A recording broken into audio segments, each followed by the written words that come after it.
Is this movie found footage? Does this movie connect to the first 4 films? And do you know what your neighbors look like naked? All this and more on Gory Storytime.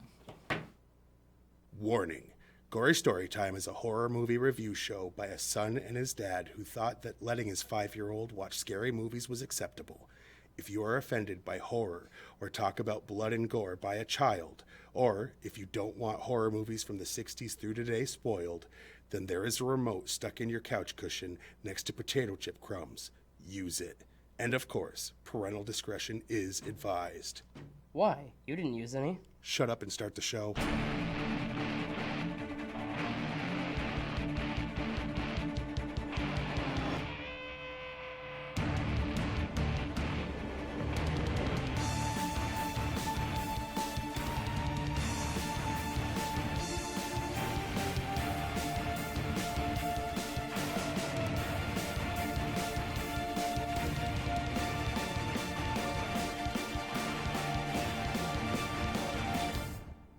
Welcome to Gory Storytime. I'm your host, Jason. I'm his co-host and father, Craig. And this week, quickly I'll answer these questions, yes. You can match these up if you go back. Yes, and how would I know? All right. Now, this week we're doing the second of 4 movies that one or both of us were leery about watching. Last week it was Hereditary, which I was leery about watching because I had watched the beginning and didn't care for. Pushed my way through it. Go back and watch that if you want to hear some back and forth with 2 very different answers between us. This one I think we align a little better. Yeah. But this was the 5th in the Paranormal Activity franchise. There's still ghosts and demons. And this is a different group of people. But they do tie it into the original film, actually. They do. In an interesting and they find way. a way to do that in every of them so far. But, you said that one of the... Well, we'll get into behind-the-scenes stuff later, because that's probably where you got it from. If you don't know the franchise before Part 5, maybe don't start here. You definitely don't start here. And before we get into our normal stuff that we do... In case anyone's noticing, he decided that he needed to grab a knife by the blade because my he's brain not good at thinking. And I assume he was sliced right trying into to my match pinky. the Chucky face with, all the scarring. scars and stitches. So, he just yesterday had to get stitches in his hand. So if you're wondering why his hand has a bandage on one part and blood on another, it's because he's smart and... Someone passed him a knife, blade out, dumb, and he grabbed it, blade out, dumber. Dumb. Yeah, super dumb. Anyway, I figured in case the 2 people that view this Saw my mangled hand. And wondered. Yeah, I get it. All right. Is there anything else you want to discuss about the premise of the movie? I mean, or the basic story? They took it in a different direction. There's demons, but with Spanish people. Yeah, they were Hispanic. It was a group of Hispanic people that this was happening to for the most part. It takes place in 2012. Yes. Make sure to tell us that every 10 minutes. Well, they do that in all of them. They tell when the footage was from. Yeah. But all right, why don't we throw up the trailer and see why it was we were hesitant.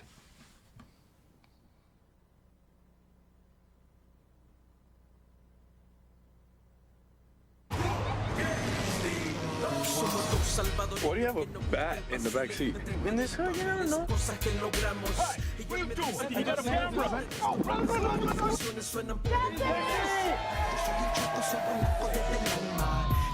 Please, inside now. Did someone die? It's so messed up. The lady who got killed, she lives right under me. I had an idea. Let's go check downstairs. Holy, there's blood everywhere. Katie and Christy. What is this? This is some black magic stuff. Hey. She's got pictures of you. How does she have pictures of you? Dude, I had crazy dreams. Check it out. What is that? It looks like a bite or something. I've been getting this weird feeling. Have you guys ever felt like something's just watching you? You got change? Yeah, I got changed. Careful, don't point the camera at them. What's up? What's up, man? Hey, back there! Hey, man, give me my back! Stop it! Stop! Jesse, get up, dog. What was that, man? How did you do that? I don't know. I just don't remember. Jesse, what's wrong with them? I feel like I'm losing time. What the hell's happening to me?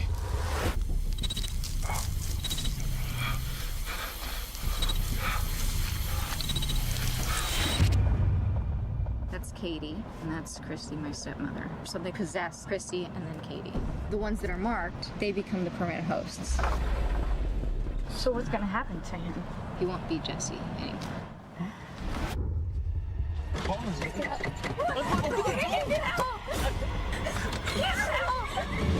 Where did he go? Oh my God! Padre nuestro que estás en los cielos. She's talking about Jessie that has a bad spirit and she needs us out. Saludas así como nosotros.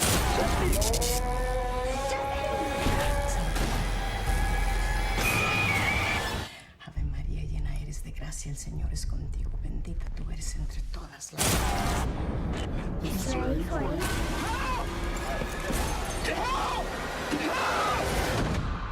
Amén, Santa Madre. Amén.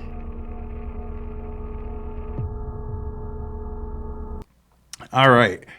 I didn't like that trailer. Yeah, knowing what we know, having seen it, that trailer It's like was a bummer. the movie. But here's what I will say. We were hesitant because it starts with a couple shots that look like traditional movie shots and not shots that seem found footage. The right, very they just first look couple. like movie roll. Yeah. And one of my biggest problems with the Jersey Devil movie, Yeah. Last broadcast.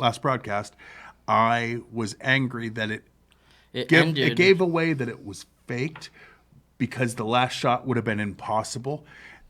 And that made it look like there was going to be some shots that couldn't have been found footage.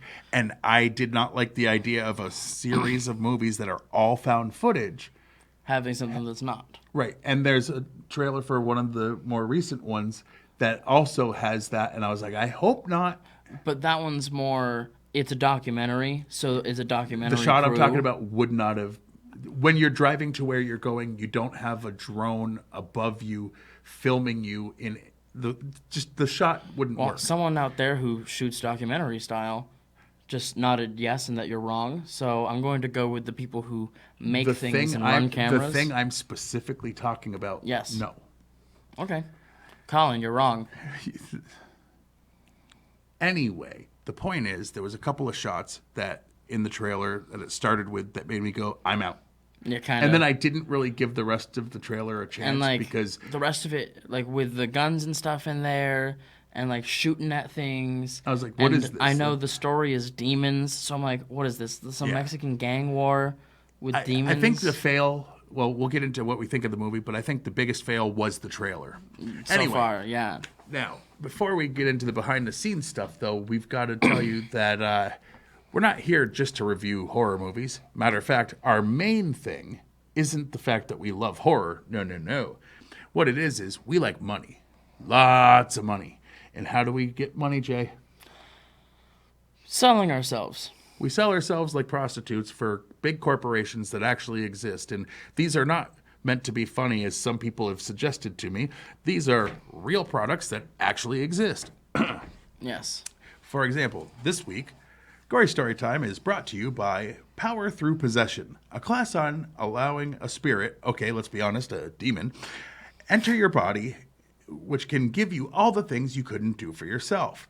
Say what you want about demon possessions and how they hurt you and those you love. Nobody ever tells you the flip side of the coin. Money, power, sex, anything your heart desires.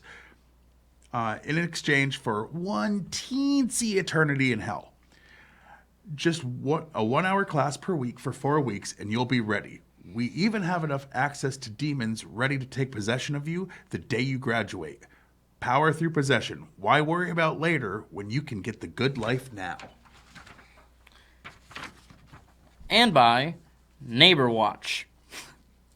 Neighbor Watch is a collection of cameras, listening devices, and other ways to keep a close eye on your neighbors. Folks, you may think you know the people next door, but what if they are different behind closed doors?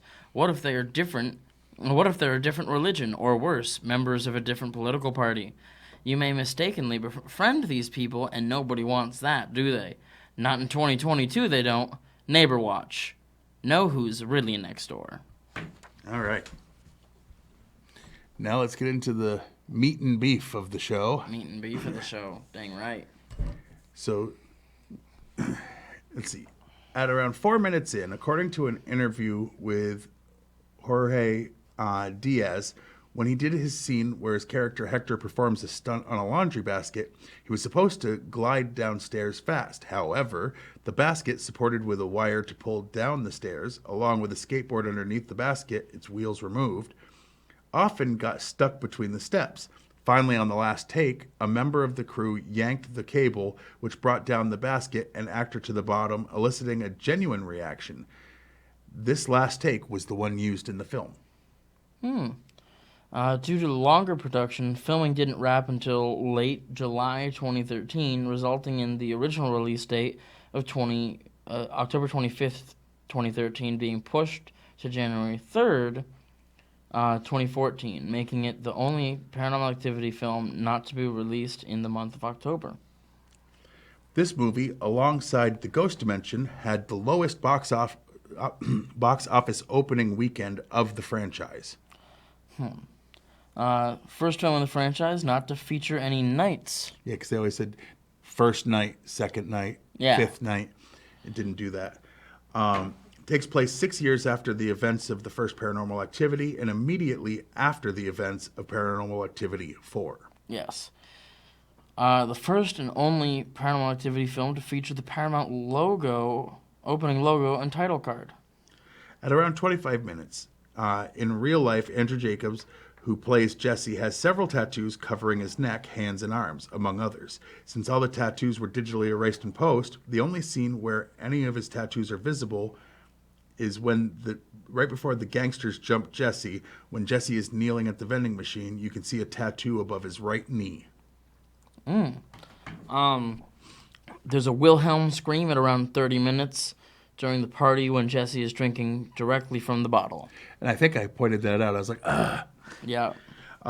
This is the only film in the franchise that does not feature a camera point of view on its poster. This is Andrew Jacobs' feature film debut. It's the only film in the franchise to include nudity as of 2021. The sequel that year, Paranormal Activity Next of Kin, also did not include nudity. And I pointed that out. I was like, wait, they haven't had nudity yet.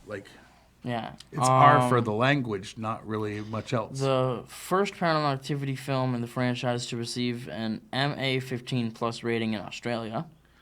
It's the first film in the franchise to not have the shadow of the demon on the posters. An alternate ending was shot but never released until the release of the documentary Unknown Dimension, The Story of Paranormal Activity, which had Jesse, Hector, and Marisol in the church with Toby, attacking and terrorizing the characters, but was later dropped by the director, and the film's ending was reconsidered by having it tie in with the original film instead.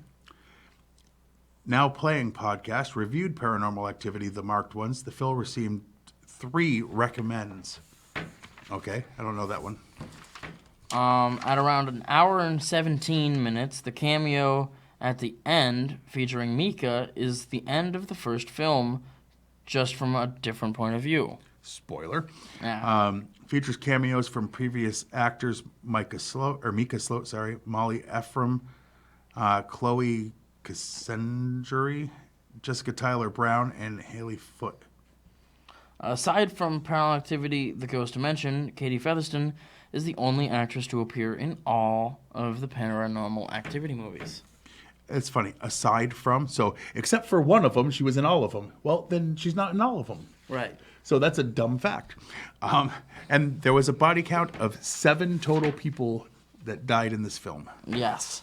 They don't usually give that because not every, Yeah, not every movie we try to cares. give that, but we didn't even think of it for a long time, and the most recent time was Scream. Yeah. The newest 2022 Oh, Scream. do you remember your number? No. Okay. Okay.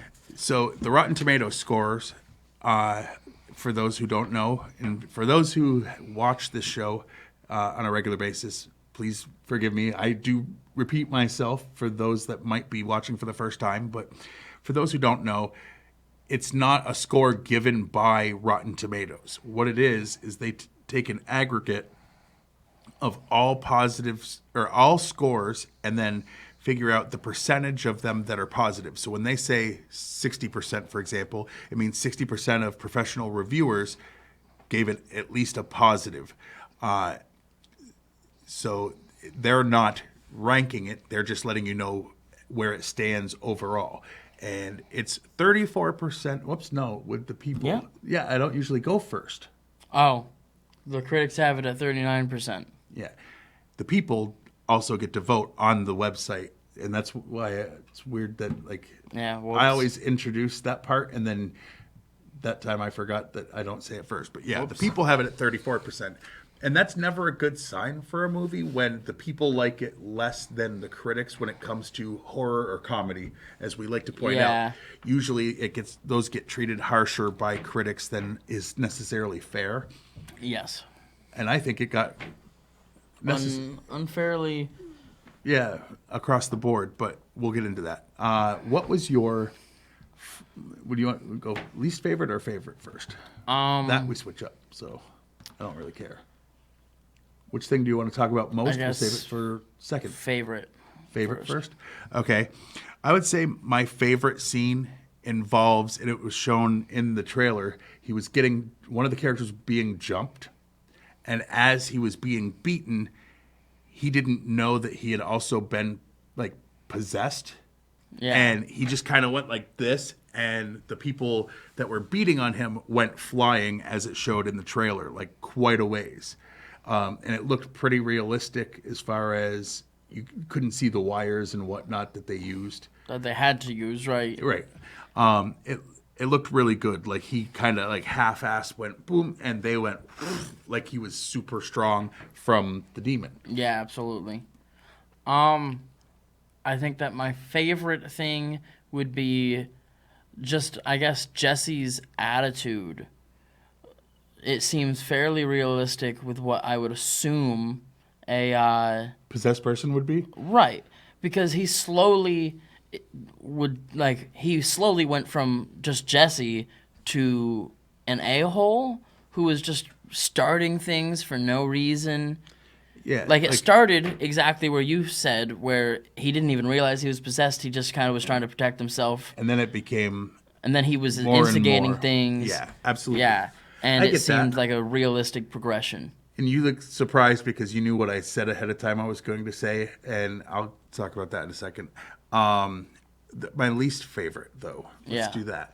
My least favorite is there's a cool shot where he's first discovering that something is protecting him.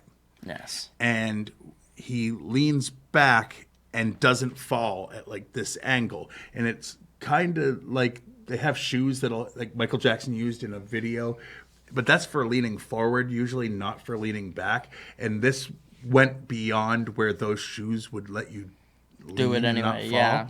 So there's obviously some CG, but you couldn't really tell until he gets up on a chair and does it again. And that's where I was like, I just saw how unnatural he went back if it were something really able to happen. Okay. I didn't see it. I did.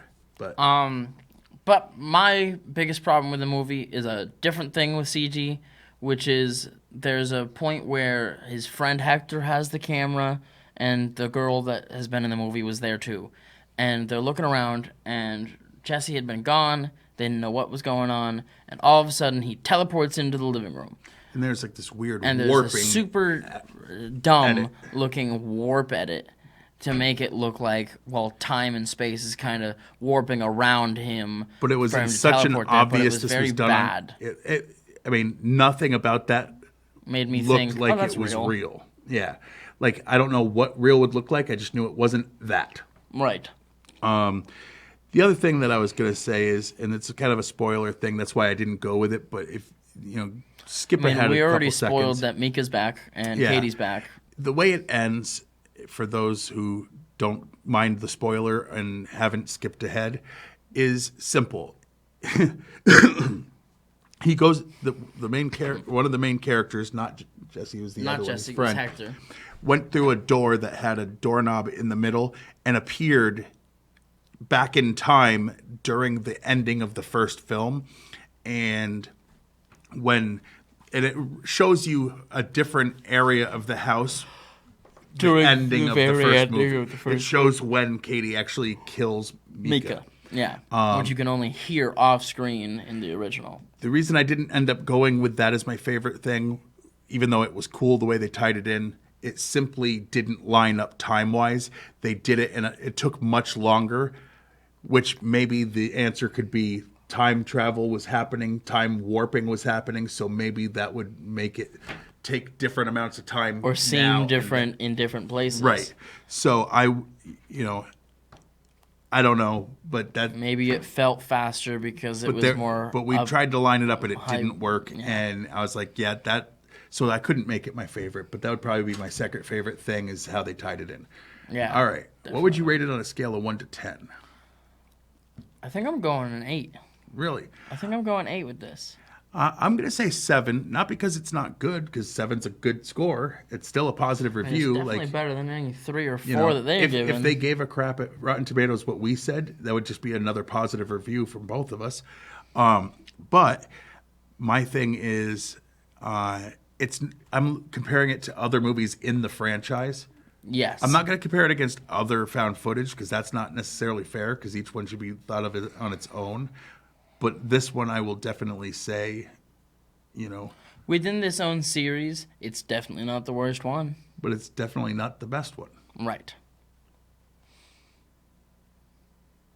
Yeah. Yeah, so I couldn't go quite as high. But anyway, 8, 7, still positive. If you like this franchise, I do recommend it. This was a pleasant surprise.